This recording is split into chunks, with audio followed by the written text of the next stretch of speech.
All right, question from Braden. My wife's new employer offers an ESPP 5% discount. We are saving 40% plus gross. They're married at 30 and 28, but he says we're not a fan of single stocks. What should we consider to make it worth it? Because we love free money, and rightly so. Bo, I'll give some thoughts, and then you can, because I know you deal with a lot of these employee stock purchase plans. First thing, a lot of people, when we came up with the financial order of operations, we had to be, you can only put so much data in there, but it is one of those things that we did have discussion on the fact.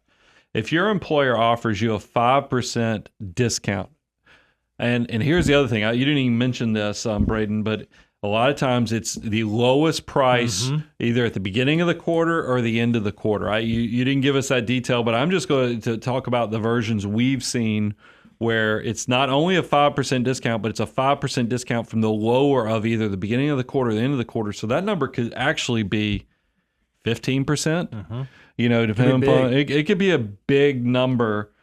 So we actually like employee stock purchase plans. We think that 5% could even be considered to go into step 2 of that free money.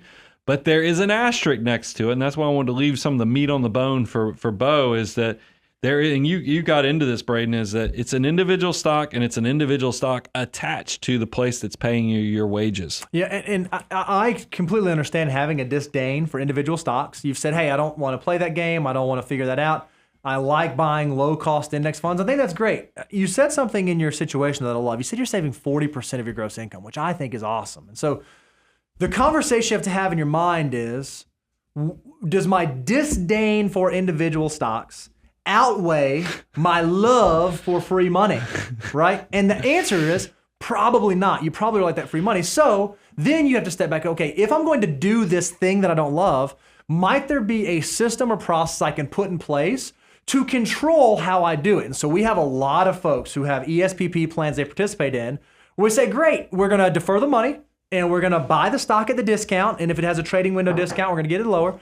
We're going to hold it for whatever the required holding period of time is. Sometimes it's 6 months, sometimes it's 12, sometimes it's 18, sometimes it's 0 months. And then once it reaches that disqualifying disposition date, we'll then sell it and redeploy those. So what have we done? We've taken advantage of the discount. Yeah, we may have had to ride in the stock for a little bit, but if we know that the market 8 out of 10 years goes up and we're pretty confident that the company stock we have is likely going to increase over time, maybe that risk over that 6 month to 18 month period isn't so substantial that we need to avoid it. Yeah, we can participate, take advantage of that 5% discount, let the stock ride, sell it, redeploy those assets, rinse and repeat, rinse and repeat, rinse and repeat, rinse and repeat. I think it's a great way where you can do both. You can take advantage of that free money and still not falter on your true ideals of not being an individual stock investor.